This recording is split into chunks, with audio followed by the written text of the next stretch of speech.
마치 무슨 밥 먹을 때도 후줄근하게 있어야 되고 뭐 24시간 일만 해야 되고 풍에 비바람 맞으면서 하우스를 정비해야 되고 자꾸만 이런 식으로 방송이 나가니까 저래 가지고서 무슨 그 청년 농부들이 귀농을 하고 싶을까 이 생각이 들더라고요. 왜냐면은 농사꾼이라는 게 사실 저는 그렇게 생각을 하거든요.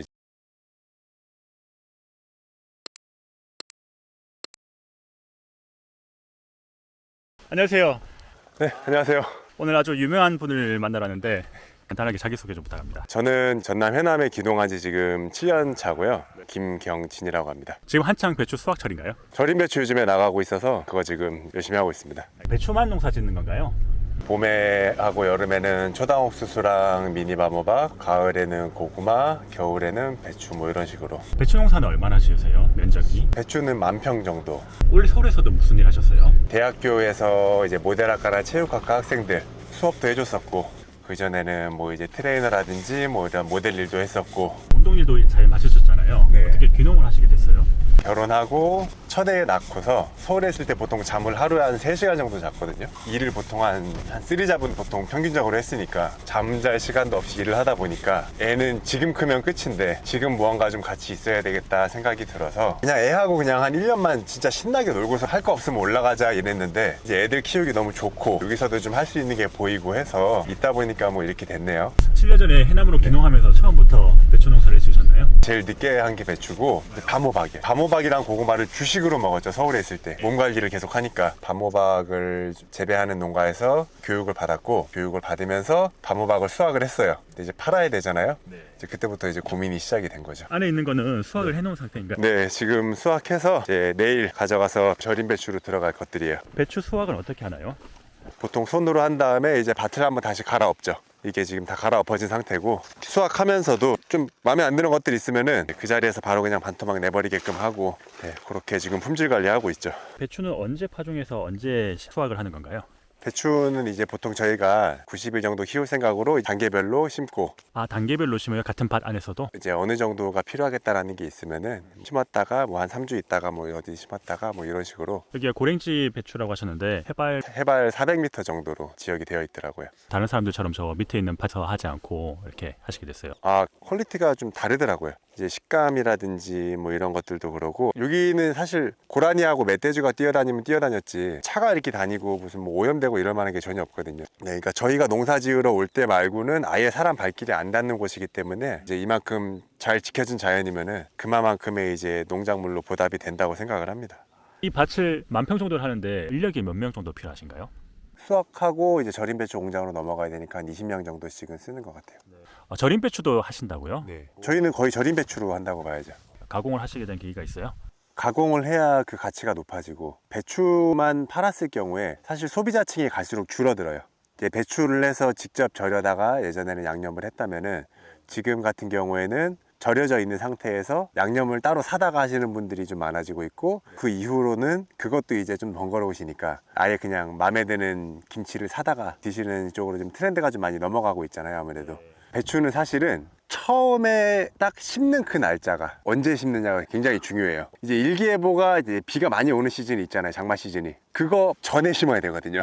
장마 전에 어느 정도 여기서 딱 뿌리를 단단하게 내릴 수 있으면은 장마 때 물을 딱 머금고서 엄청나게 잘 자라는데, 딱 잘 심어야 되는 시즌이 있어요. 그래서 초반에 딱 뿌리를 잘 내려야지 수확률도 좋고. 예전에 한번 망했던 적도 있었거든요. 어떻게 망했습니까? 심자마자 이제 태풍 와가지고, 저는 이제 몰랐거든요, 그런 거를. 태풍이 오든 말든 그냥 이제 심으면 알아서 버티겠자고 해서 심었는데 다 그냥 배추가 다 돌아갔어요. 몸짱농부 농장의 배추가 맛있는 이유가 있습니까? 하나 보여드릴까요? 뽑기 아까운데. 아, 배추밭에 왔는데 하나 또 안 뽑을 순 없지. 와, 크네요. 이런 거는 거의 4kg 넘어간다고 보시면 돼요. 그리고 이제 안에 보면은 이따가 칼로 잘라드릴게요. 일단은 이 안에도 꽉 차 있어야 되고, 배추 농사의 제일 어려운 점이 뭘까요? 이제 시세가 좀 이제 들쑥날쑥한 게 좀 폭이 좀 크고, 한 해에는 뭐 강원도 배추가 만약에 뭐 태풍이 와가지고 뭐가 좀 망쳤다 그러면은 해남 배추가 확 가격이 오르고, 또 이제 해남 배추가 막 태풍 맞았다 뭐 그러면은 뭐 다른 지역 배추가 오르기도 하고 그러잖아요. 그런 것들이 좀 아무래도. 수확할 때 20-30명이 필요하다고 하셨는데 그럼 인력 구하는 거나 인건비 부분도 어려운 부분 중에 하나겠네요. 그게 사실 제일 큰 문제예요. 인건비적인 부분이라든지 딱 필요한 시기에 사람을 구하는 거, 그거가 사실 제일 큰 문제예요. 돈을 벌었겠지라고 생각을 했는데 인건비 딱 내고 나니까 마이너스 있는 날도 있는 거고, 그 인건비가 심각하죠 지금. 사람이 너무 부족하니까. 여기도 농사 짓는 분들이 워낙 고령이셔서 한 5년 정도만 지나더라도 이게 농사를 지을 수 있는 농가가 절반이나 유지가 될까 모르겠어요. 그래서 젊은 분들이 귀농하면 시설 재배 쪽으로 많이 가죠. 네, 네, 사람 손이 많이 안 들어가는. 제가 사실 그 방송들을 농사 찍는 프로그램들 있잖아요. 그런 데에서도 한 두세 번 나갔었는데, 이런 말 해도 되나? 제가 한번 거기서 이제 화를 낸 적이 있었거든요. 예를 들면은 제가 일을 하는데 모자는 제가 이걸 쓰고서 일을 하게 되면은 갑자기 막 저기서 허름한 뭐 일진 모자를 가져와 가지고서 죄송하지만 이거 좀 써주시면 안 될까요? 한다거나, 끝나고 나서 밥을 먹잖아요. 테이블에 앉아가지고 밥을 먹는데 저 혹시 그냥 저기 방바닥에 앉아서 드셔주시면 안 되나요? 약간 막 허름한 옷을 입어주시면 안 되나요? 뭐 이런 식으로 저한테 계속 그런 얘기를 하니까, 제가 아니 이럴 거면 그냥 배우를 데려다 쓰지, 마치 무슨 밥 먹을 때도 후줄근하게 있어야 되고 뭐 24시간 일만 해야 되고 풍에 비바람 맞으면서 하우스를 정비해야 되고 자꾸만 이런 식으로 방송이 나가니까, 저래 가지고서 무슨 그 청년 농부들이 귀농을 하고 싶을까 이 생각이 들더라고요. 왜냐면은 농사꾼이라는 게 사실 저는 그렇게 생각을 하거든요. 이제 서울에서 직장 다닐 때 일을 하고 쉴 때 쉬고 놀 때 놀잖아요. 농사꾼도 마찬가지예요. 농사를 하고 1년에 2달을 휴가를 보장을 받는 직업이 이거예요. 그때 막 해외여행도 나가고 놀고 싶은 거 다 놀고 하고 싶은 거 다 한단 말이에요. 사람들한테 좀 농부가 그렇게 후줄근하지 않다, 일할 때 일하고 깔끔하게 지낼 때 깔끔하게 지내는 다른 일하고 똑같다, 이런 게 좀 보여주고 싶은 게 좀 있거든요. 방송 출연하고 일상에 변화가 좀 있었습니까? 방송하고 일단은 그 인스타그램 팔로워가 10,000명이었는데 40,000명이 됐고요. 이제 그 뒤에도 방송 일이 좀 계속 들어왔었고, 제가 홈쇼핑 쪽에 이제 도전을 하거든요. 쇼호스트 쪽으로. 쇼호스트를 하신다고요? 네, 농산물을 좋은 거를 농부가 직접 찾아서 이제 추천을 해드리는 식으로 그렇게 지금 하려고 하고 있어요. 왜냐면은 주변에 농사는 정말 잘 지으시는데 판매를 못 하시는 분들이 되게 많으셔가지고, 그런 분들의 제품들을 보여주면 좋겠더라고요. 제값을 받을 수 있게. 이제 가는 곳은 어디인가요? 이제 공장 가야죠. 절임 배추는 다 개인으로 나가나요? 아니면 어디 납품을 하시나요? 개인으로 나가는 것도 있고, 이제 일반 기업의 뭐 식자재 유통으로 가는 경우도 있고요. 이제 뭐 좀 특이 케이스 같은 경우는 이제 LG 쪽에 뭐 회장님이라든지 임원분들, 그분들 거를 지금 제가 4년째 납품을 하고 있어요. 평소 운동을 지금도 많이 하시나요? 지금 많이 못하죠. 이제 제가 이제 방송이라든지 사진 같은 거 올리면은 사람들이 가끔 그래요. 이제 컨셉으로 농부하는 거 아니냐, 아니면은 이제 농부가 어떻게 저렇게 몸을 만들었냐, 말이 안 된다, 막 그러는데, 이제 착각을 하시는 게 있는 거죠. 몸이 이거보다 훨씬 좋았는데 지금 농사를 지으니까 이렇게 된 거죠. 다른 농산물 가공도 하시나요? 아니면 다른 농산물과 콜라보레이션도 하시나요? 콜라보레이션을 이제 하죠. 저는 원물은 있지만 계절별로 원물이 있다고 해서 다 그걸 가공 공장을 따로 갖고 있으면 말이 안 되잖아요. 네. 가장 깨끗하고 기술력이 있는 공장들을 이제 해남에서 제가 다 이제 리스트를 알고 있으니까 방문을 해서 이제 뭐 협업을 했으면 좋겠다, 이런 제안을 할 때도 있고, 반대로 그쪽에서 제안이 올 때도 있어요.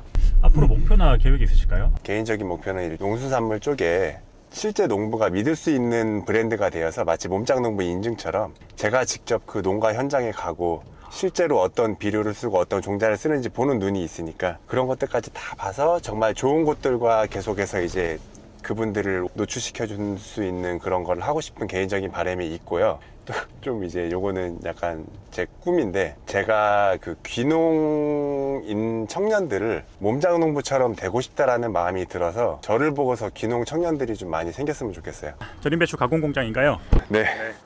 지금 한창 시즌인 것 같은데 네. 언제까지 합니까? 절임 배추는? 12월 크리스마스 전까지 합니다. 절임 배추에서 제일 중요한 부분이 뭔가요? 일단은 그 국내산 진한 전일염 쓰고 간수 빠진 걸로 써야 돼요. 2, 3년 정도 지난 걸로. 2, 3년 지나서 간수 빠진 거랑 다른 소금하고 좀 차이가 있습니까? 간수가 안 빠지면 쓴맛이 나고, 그리고 2, 3년 지나면 더 비싸져요.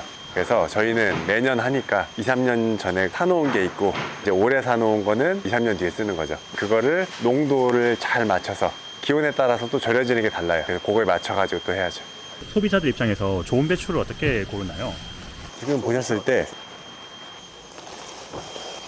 네, 속이 꽉 차 있고, 그거를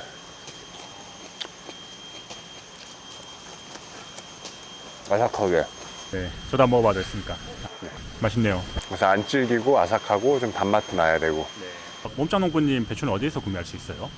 저희 스마트 스토어 몸짱농부 네이버에 검색하시면은 네, 구입이 가능하십니다. 그리고 앞으로 작물들 기르는 과정들 뭐 이런 것들은 제가 SNS나 좀 유튜브에다가 좀 앞으로 계속 업로드를 해서 중간중간에도 상태를 볼 수 있게끔 좀 하려고 그러거든요. 우리 몸짱농부 찾아주시는 농산물 고객분들한테 하시고 싶은 말씀 있으세요? 현업에 있으면서 어느 지역에 있는 분들하고는 소통이 좀 자유롭게 될 수 있는 그런 사람으로서 정말 좋은 것들만 딱 추려서 고객님들께 보내드리도록 하겠습니다. 네, 감사합니다.